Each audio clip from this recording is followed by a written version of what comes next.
Sa atong pagkaimugso ng kalibutan, gikalawaan at ang daan sa atong suliran. Ang suliran mo'y kabahin sa itong inadlang panginabuhian. Aba na doon ay suliran na dili mo mapasan nga ikaw ra. Nagkinahanglan kag katabang aron sa pagsuldad ni ini. Nagkinahanglan kag kahayag na may wulandag sa imong una-una. Ug tungod ni ini, natawag kini nga atong tulumanon nga naguluhan. Kini ang akong suliran. Kini ang akong suliran. Mga minugbong duwa nga matapos lang sa usa ka hugna. Mga kinutlog gikan sa mga suwat sa mga minahal namong tigpaminaw. Busa kung aduna kamoy suliran nga naggumon karon sa inyong galamhan. Suwata ka na ug ipadala ning atong tulumanon. Kini ang akong suliran. Aron kabuhatan ka na og duwa sa kahanginan ug pagatambagan sa mga bulawan ng hunahuna. Kini ang akong suliran. Kini ang akong suliran. Sinumat ni Teresa Tirul Soria, ubos sa direksyon ni Ingrid Miss Iver Tudaso. Dalit kaninyo sa RMN Drama.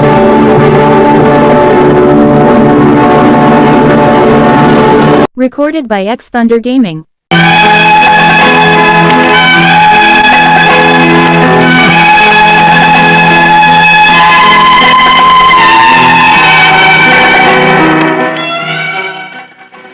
Maayong adlaw kaninyong tanan nga nagpaminaw karon, ning tulumanon kini ang akong suliran. Ilabi na kaninyo Dr. Rene Obra ug Attorney Elaine Bathan. Ingon man sa mga artista nga makhatag og kinabuhi ning akong suwat suliran. Tawagalan ko ninyo sa pangan nga Janeline. Hingkod ang pangidaron, minyo ug may usa ka anak. Itago na lang ang kompleto na kong address diri sa Bohol. Punto medikal kining akong suliran. Bahin kini sa akong gipamati human mga anak. Aron ninyong hisabtan, sugdo na ko atong mga nakay pa ko. Ingon ini ang mga panghitabo.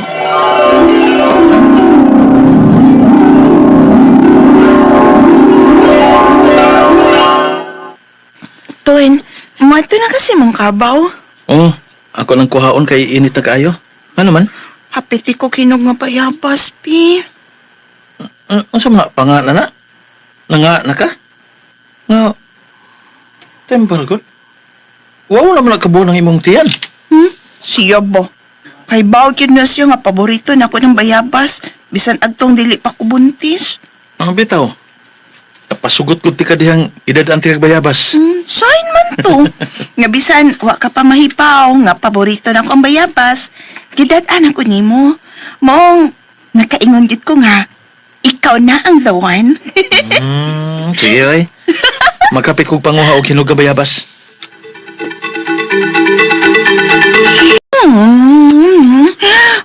Kalami kis bayabas ng imong daton, oy.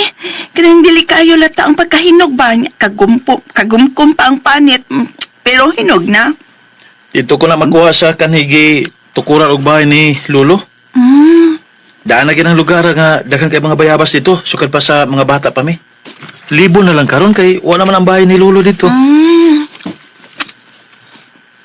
Oh, pero Naka sa inyo.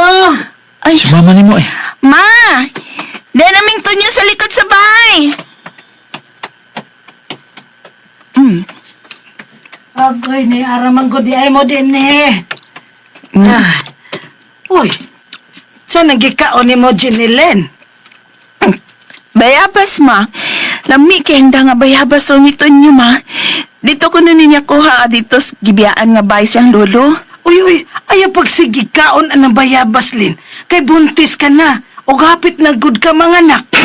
Ha? Ngano day, ma? Makabot-bot na. Ha? Ngano, good? Ay, mugahi man ang imong hugaw ni Ana, God. Og maglisod ka unya og paggawa sa imong hugaw. Muotong kag maayo hangtod nga mugawas ng imong butbot. Ha? O manakay ka baya. Masig maglisod ka unya sa pagpanganak. Ma?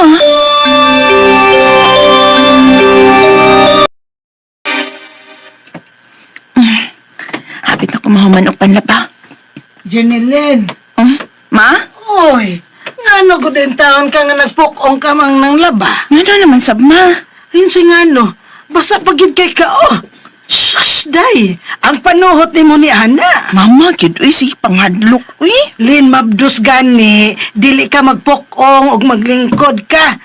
Nagdaon ta kag bangkito nga ng laba, dili ka magpukong ka. Ay, agay, Oh, anong niagay naman ka diha?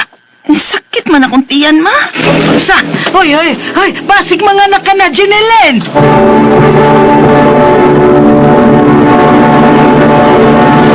Recorded by X Thunder Gaming.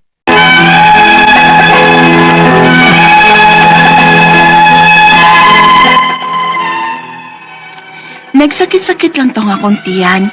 Apan, pagkaugmaan na, idana ko nila sa ospital. Nahadlok ko nga basig matinuod ang gisulti ni mama, nga basig dukay kong mga anak. Pero kaluoy sa Ginoo, nakaanak raman sab ko dayon. Maong nakaingon ko, nga sayop gid si mama sa iyang pagtuo. Apan pagpauli na namo, dihang nag-CR ko. Ang, sam niya ako nahikapan napit sa gawsanan sa kong hugaw. Mura lagi og may mikawas. Hala, unsa man gani? Wa ka ko matarong og tahi dito sa ospital. Maong naapay ng gawas. Hala nga naman ni, uy. Tuni!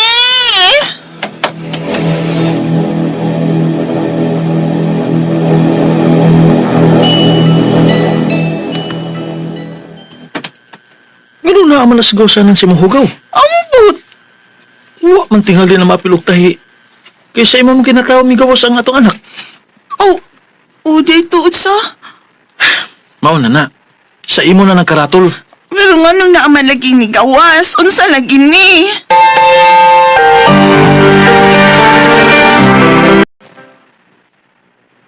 Mauna na, ang giingon ako ni mo nga butbut. Ma? Ingnan bitaw ti ka nga, yag sige kaon ang bayabas, kay makagahi na sa imong hugaw. Usahay hingaon ka pa anang santol, maglisod yung kag itsar ana. Di manggod ingon anak kagahi akong hugaw gud. Wa man pud ni sa una. Karon naman lang ni pagkahuman ako panganak. Oh, karon na lang na ni gawas nga nanganak ka na. Kidaan naman na nga naani mo sa una, tungod sa kagahi sa imong oji ni Len. Nisamot na lang na sa imong pagpanganak. Mao nang nigawas na gid ng imong butbut. Ma?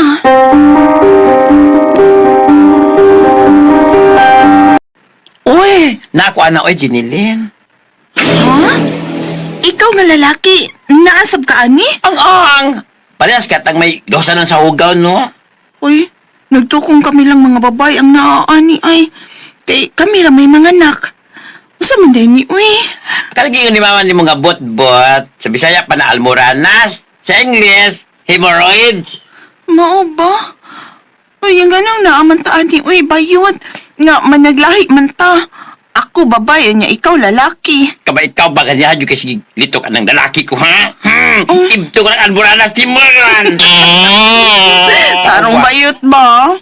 Unsaon man ni nato uy nga mawa ni nato. Nalisod da, hindi ta ka-afford. Kaya kailangan lang operahan man ni. Ha? Operahan?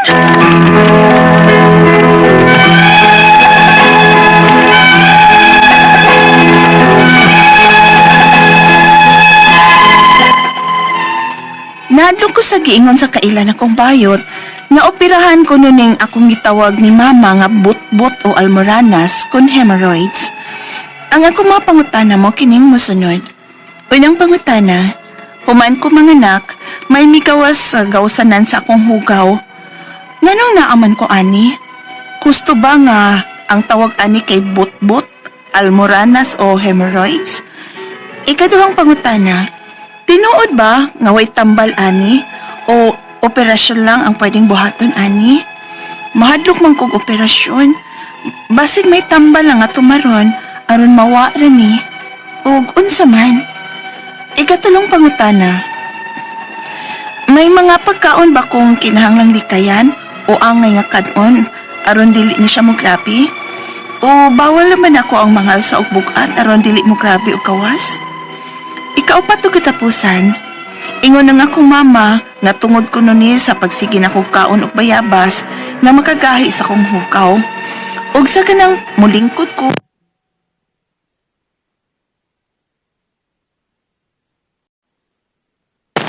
Lang mga suking tigpaminaw kini si Attorney Elaine Bathan. ug kinisab si Dr. Rene Obra. Today, karong adlaw guys, kami gihapon ang muhatag ninyo og tambag tubag solusyon kalinawan sa inyong mga pangutana og mga problema na may punto legal. Punto medical, psychological, emotional, behavioral ug mga problema sa mga ginadiling drugas. Ayaw nagyod dugaya, ipadala ang inyong suwat sa suliran_612@yahoo.com. Or sa tong Facebook account, kini ang akong suliran official Reuters page. Padasad atong ipadala sa 3rd floor Jose R. Martinez Building, Osmeña Boulevard, Cebu City. Kumusta guys? Kumusta tong mga suking tigpaminaw? Hinaut unta nga lain na pod nga drama man inyong napaminaw ug excited na mo kung unsay tubag sa mga pangutana sa ato ang letter sender karong adlaw ug dili lang tungod kay ganang mo makibaw kung unsay tubag ani kundi makatuon pod mo no manya ma-inspire mo kibaw po mo kung unsay buhaton kung ugaling man maabot ang panahon di dan ta magingon nga may unta pero wa sad ta kabaw no di ba dok nga Yes. kibaw pod sila kung sa poy buhaton kay hala nakadungog naman ni ani nga mo man ni tambag ni Attorney Elaine ug Dr. Obra. Pare-pareha ang ilang problema. Yes. Mga unsa may ato ang kuan karon Ang atong lesson, mapagtulunan, yes. no? Sometimes we create our own heartbreaks through expectations.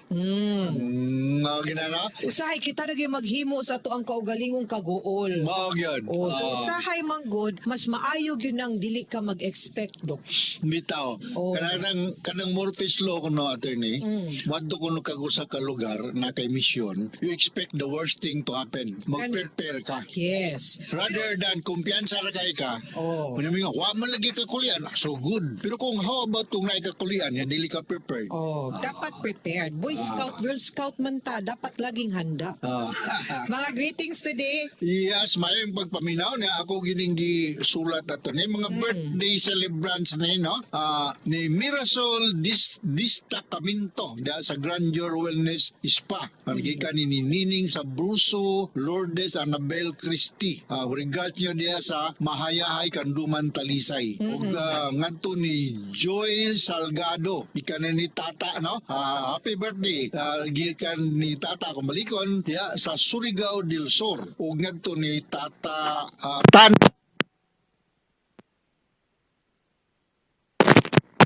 Lastly, og si Warren from Giselle Fuentes, ug the last but not the least, no, ni Diniga Gio diha sa Cebu City ug mga taga-Alihos, Bato, Leyte. Sorry gyud kaayo ninyo ha. Naghatag sila mga ngalan ako ato ni pag uli na kong tusugod. Naunsa ba nga nagwagtang mas akong bulsa. Kabaw na mo balo ko kabuto. taga-Alihos, Bato, Leyte, maayong pagpaminaw ha. Basta naamos kasing-kasing ni Doc o Attorney Elaine. But, Doc, I would like to congratulate Davao City and the organizers sa Ironman 70.3 dito sa Davao for a very successful nga hosting sa Ironman 70.3 this year. Nindot kayong panahon, ang kamalas lang, Doc, sa sa swim o bike. Grabe kayo ang panganod, wa kay init, pero pagdagan ako, Doc, pag run leg, niinit bitaw na, muna karon tutin akong ituma, pero nindot kayo. Grabe.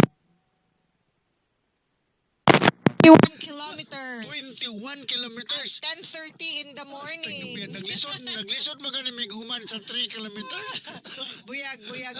But, Congratulations ha. Thank you, Doc. Grabe 21 kilometers. Layo na oy. Buyag. Kapoy po. Mura Kilak ka, Doc. nagikan ni Cebu ngadto sa Naga. Yes. O anak yun, no? 21 kilometers. Oo. Anak kalay agyon. Grabe, no? Yes, but punto legal ta today, Doc. Ato ang letter center. Medical. Punto Punto medical. medical, Si ah. Jeneline man to ato ang letter center Si from Lapu-Lapu Jeneline na City. 18 years old, taga Lapu-Lapu City. Patagabuhol gini siya. Yes. At ni minyo, may usa ka anak, kunyang yung problema kay may tungod sa iyang mga signs and symptoms after delivery. No? Yes. Oo. Na mauna niyang pangutana, man kuno niya mga anak, may ni gawas sa gawasan sa iyahang hugaw. Sa iyang Sa iyang inos. Inos, nganong naamang kuno siya ana, husto ba nga ang tawag ana kay butbut, almoranas or hemorrhoids? Yeah, hemorrhoid, no?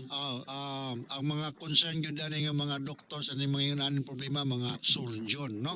So,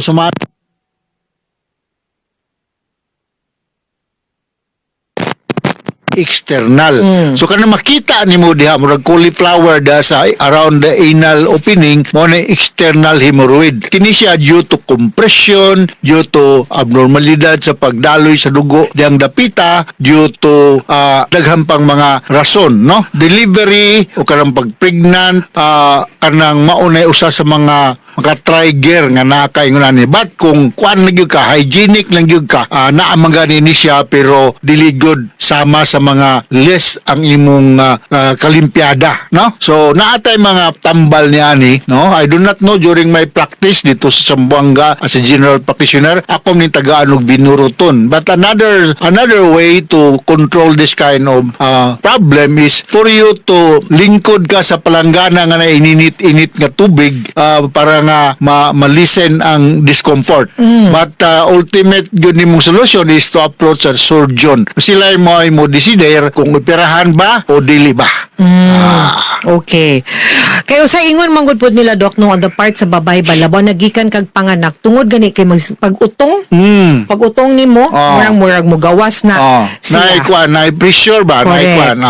Kaduhang pangutana tinuod ba nga walay tambal ani or operasyon lang ang pwedeng buhaton ani? Mahadlok man kog operasyon basin may tambal lang nga tumaron aron mawala ni unsa man. Ang suggestion niya ani is kanang mo lingkod ka sa basin nga naay lukewarm water, no? Para ma-relieve ka. Depende pod sa stage sa hemorrhoid, no? Kung bagdibo ko'y bleeder gyud kayo, no? Pero ang uban nga mga doctors, especially mga of course mga surgeons, mo decide nga kwaon lang gyud siya, no? Nya isuture nga dili na hopefully mubalik, no? So ingon sila kuno ato ni kana kunong kusog mukaon og mga halang dali ko nang magka hemorrhoid, no? Kana mga ingon nila, kanang mga spicy foods, no? Mao na ang mga usa sa mga naman po na sa mong libro, no? Avoid lang na nga di bugo po ka pero avoid lang, no? Ang sunod yang pangutana Doc, may mga pagkaon ba kuno siyang kinahanglan likayan or angay nga kanon aron dili mo grabe or bawal na ba siya mangal sa ug bugat aron dili mo grabe? Yeah, kung ang pagbuntis, pag-utong maka-trigger or makakuan og hemorrhoid, kung kanang mangal sa og bugat kay mangusog baya pug ka, no? So kung mahimo lang malikaya ng pagpangal sa og bugat, mas maayo Ginilane. Unya avoid katong mga ingon ako spicy foods o kanang mga dili-dali ma-digest ang mga pagkaon, no? I rather suggest na high fiber diet lang ako para easy ma-digest, no? Ug ang iyahang katapusan nga pangutana Doc, ingon ang iyahang mama nga tungod kuno na sa pagsigi niya og kaon og bayabas nga makagahi kuno sa iyahang hugaw makakonstipate, no? Ug sa kanang maglingkod og magpungko or mag-squat tinuod ba mag-squat, kuno no? na? Ang kanang bayabas as we all know, makagahi gini sa atong hugaw, no? On the contrary, kung namagay kay ganang kaon nun nga mga prutas, kanang mga easily nga ma-digest. Unsa man? Papaya. Kung dili lang ka allergy, na? Ug uban pa nga mga melon tingali dali na siya. Pero bayabas maka-cause ni siya og constipation. Kung constipated ka, mangusog baya ka pagawa sa imong hugaw. So this can add on to the problem sa hemorrhoid. Ug kanang magpukong ka, depende ra pud sa anad, no? Kanang among hospital ato ni wala siya mo protrude nga bowel.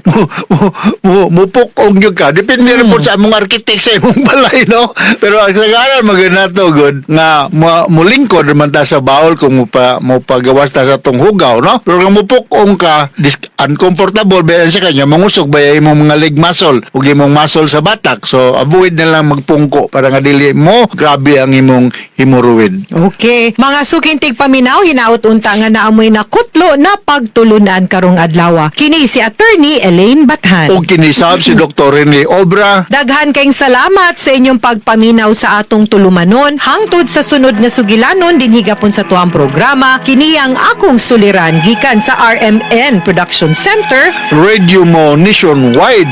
Tatak Areman. Daghang salamat o maayong adlaw.